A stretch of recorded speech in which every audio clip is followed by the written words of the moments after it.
nga, no, mga kalista ko, isang umaatika pong video na naman ang ating ipopost dahil dito ay hangaan na naman natin ang dating kundi si Pangulong Ferdinand E. Marcos. Ito ay ginanap sa graduation po ng PMA bilang isang Commander-in-Chief ng Armed Forces of the Philippines at syempre siya rin ang namamahala dito ay binigyan niya ng inspirasyon ang ating mga kawal na gagraduate, no, na sa kanyang pag-speech ay makikita mo, maririnig mo at talaga naman na may inspired ka sa kanyang mga sinasabi. So, panoorin na natin to mga kalista ka. Pero bago pa lahat, kung bago ka lang sa aking YouTube channel, huwag mo kalilimutan na mag-subscribe na, ha. Mag-subscribe na po kayo at pindutin nyo po yung notification bell button para handa po kayo lahat sa aking i-upload na mga bagong videos. At kung nagustuhan nyo, mag-like lang kayo, mag-comment kayo. The history of patriotic and courageous men. It has conquered not only once but again and again, especially in the more contemporary years. It has conquered the communist insurgency one after the other, in the 1950s and the 1960s. To it has surrendered the old Partido Comunista Filipino in Aliaga, Nueva Ecija in 1977, in which ceremonies I had the honor to represent the armed forces of the Philippines. After the Partido Comunista had reached an overall strength of about 30,000 armed men. It decisively won the battles of secession against our republic by the Moro National Liberation Front. The Armed Forces of the Philippines is probably the only national armed force here in Asia that has overcome a full-blown communist rebellion without the aid of foreign troops. We did it repeatedly in the past, and we shout to the world, we will do it again if necessary. The Moro National Liberation Secessionist movement in the South was overcome with the surrender of almost 16,000 armed regulars, a force that was supposed to have reached a total strength of about 30,000 men, like the communists. In 1977, the Armed Forces of the Philippines captured the founder and leader of the new Communist Party of the Philippines, Jose Maria Sison, and Commander Bernabe Buscaino, alias Commander Dante, organizer of the New People's Army. Both of them are still in jail, facing charges in court. With them are the members of the Central Committee of the new Communist Party and about 100 more leaders of that party, either captured or eliminated in the last 2 years. Part of the natural calamity, our people supported the government. The Aquino assassination, which was used as a political issue against the government, is now under trial after the most exhaustive investigation of the conduct of public officials and the entire government that can be allowed by a government. It is a government with an idea, or they were brought up to be. The fight has been reduced into one position. Parties are supporting the legalization of the Communist Party and have adopted the principles of communism in their platform, which they would implement if elected into office. Let me repeat that. For the first time in the history of the Philippines, all opposition parties have joined hands in supporting the tenets of the Communist Party. This party is godless. It recognizes no private property. It has no true elections. Freedom of speech is not tolerated, nor are the fundamental freedoms enshrined in our Constitution.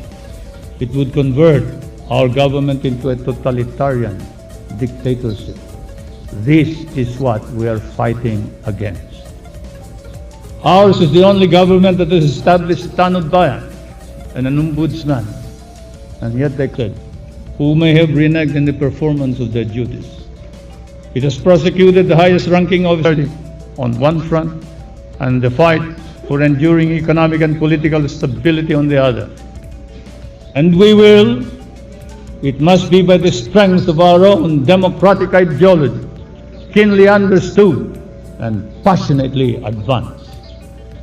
If you are to contend with vigor, instead of merely trusting to chance and we will, it must be by this zealous advocacy of our own ideas and beliefs. And we must do this side by side with the violent and armed struggle that a communist insurgency constantly brings upon the society. So what then do we stand for?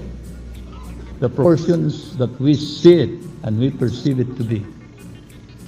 And your participation will be the decisive factor with respect to the initial phase of peace.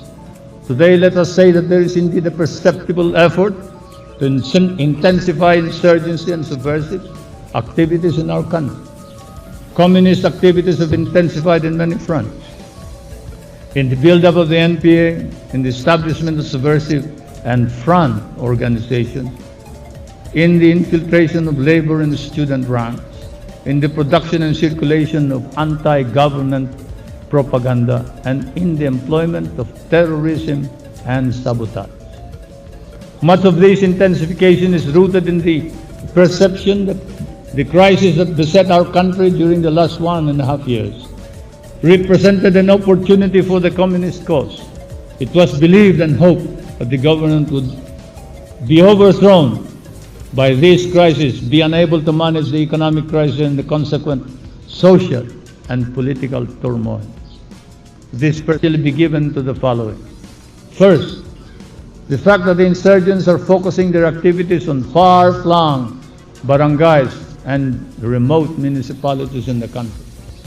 They're taking advantage of the fact that our armed forces can only visit these areas once in a while and cannot maintain a longer presence there.